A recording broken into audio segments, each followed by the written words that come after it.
Metric cube, దాదాపు 50 milligram per metric క్యూబ్గా జాతీయ ప్రమాణం 150 మిల్లీగ్రామ్ పర్ మెట్రిక్ క్యూబ్ కంటే గాను SO2 లెవెల్ 5 mg, జాతీయ ప్రమాణం 25 mg కంటే నిర్దేశించడం అయింది.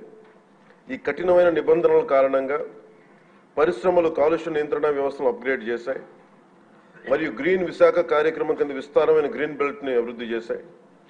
ఈ చర్యల వలన సెపీ స్కోర్ 2013 నాటికి 70.82 నుండి 52.31కి తగ్గింది. 2013లో ministry of environment, forest and climate change comprehensive environment pollution index score నగరానికి సంబంధించి 60 కంటే తక్కువగా ఉండడం వలన పరిశ్రమల విస్తరణపై ఉన్న మారిటోరియంని ఎత్తివేసింది.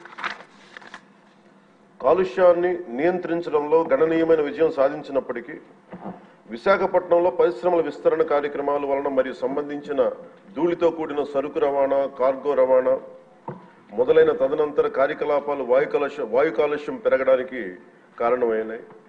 నగరంలో పార్టికులేట్ మ్యాటర్ అంటే ముఖ్యంగా కణ కాలుష్యం, దుమ్ము, ధూళి, మసి, పొగ ఈ లెవెల్స్ జాతీయ ప్రమాణాలు 60 మిల్లీగ్రాములు మించినందున వాయు నాణ్యత మెరుగుదల అవసరమని ఆంధ్రప్రదేశ్లోని మరో 12 నగరాలతో పాటు విశాఖపట్నంను నాన్ అటైన్మెంట్ సిటీలుగా సిపిసిబి గుర్తించింది.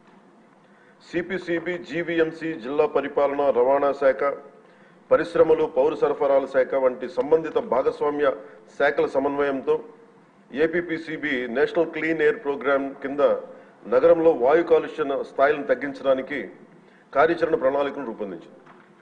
ప్రభుత్వం సిపిసిబి, ఏపీపీసీబీ అన్ని భాగస్వామ్య శాఖలచే ఆమోదించిన కార్యాచరణ ప్రణాళిక అమలును నిశ్చితంగా పర్యవేక్షిస్తుంది. పరిశ్రమల నుంచి వెలువడే వాయు కాలుష్య ఉద్గారాలు, పరిశ్రమల కార్యకలాపాలు, పట్టణ అవసరాలకు సంబంధించిన సరుకు రవాణా నుంచి వెలువడే ఉద్గారాలను నియంత్రించేందుకు ఏపీపీసీబీ పలు చర్యలను చేపట్టింది అధ్యక్ష. అంతేకాకుండా పరిశ్రమలు ఉత్పత్తి చేసి వ్యర్థ జలాలను శుద్ధి చేయడానికి తగిన సామర్థ్యం కలిగిన ఎఫ్లూయెంట్ ట్రీట్మెంట్ ప్లాంట్లను ఏర్పాటు చేయడానికి ఏపీపీసీబీ పరిశ్రమలను నిశ్చితంగా పర్యవేక్షిస్తున్నది. విశాఖపట్నం నగరంలో ఉత్పత్తి అయ్యే మురుగునీటిని జీవీఎంసీ నిర్మించిన 5 మేజర్ సువేజ్ ట్రీట్మెంట్ ప్లాంట్స్ని 13 మినీ ఎస్టీపీలను మళ్లించడంతో పాటు నిర్దేశిత ప్రమాణాలకు అనుగుణంగా ఎస్టీపీ అవుట్లెట్ వద్ద కాలుష్య స్థాయిని పర్యవేక్షించడం ద్వారా నీటి కాలుష్యానికి అవకాశం లేకుండా వీలు కల్పిస్తూ ఉంది. జీవీఎంసీలో ఉత్పత్తి అయ్యే మున్సిపల్ ఘన వ్యర్థాలను వేస్ట్ ఎనర్జీ ప్లాంట్ శుద్ధి చేసి 15 మెగావాట్ల విద్యుత్తును ఉత్పత్తి చేస్తున్నారు అధ్యక్ష. దీనిని కాపులుప్పాడలో జిందాల్ అర్బన్ వేస్ట్ మేనేజ్మెంట్ ఏర్పాటు చేసింది. ఇది బహిరంగ ఘన వ్యర్థాల దహనం మరియు మున్సిపల్ సాలిడ్ వేస్ట్ డిస్పోజల్ సమస్యను తొలగించింది. విశాఖపట్నం నగరంలో కాలుష్య స్థాయిలను తగ్గించడానికి, మరిన్న నివారణ చర్యలు చేపట్టడానికి కాలుష్య మూలాలు మరియు సంబంధిత కాలుష్య కారకాలను సవివరంగా గుర్తించడానికి ఒక సోర్స్ అపాయింట్మెంట్ స్టడీని విశాఖపట్నంలో ఆంధ్ర విశ్వవిద్యాలయానికి అప్పగించడం అయింది. ఏపీపీసీబీ ఎప్పటికప్పుడు పరిశ్రమలను పర్యవేక్షిస్తూ వాయు కాలుష్య నియంత్రణ వ్యవస్థలను, వ్యర్థాలను శుద్ధి వ్యవస్థలను అప్గ్రేడ్ చేసి ఆపరేట్ చేయాలని ఎప్పటికప్పుడు ఆదేశాలను జారీ చేస్తుంది. Real time pollution monitoring systems ద్వారాను మరియు భౌతిక తనిఖీల ద్వారా పరిశ్రమలను ఏపీపీసీబీ పర్యవేక్షిస్తున్నది.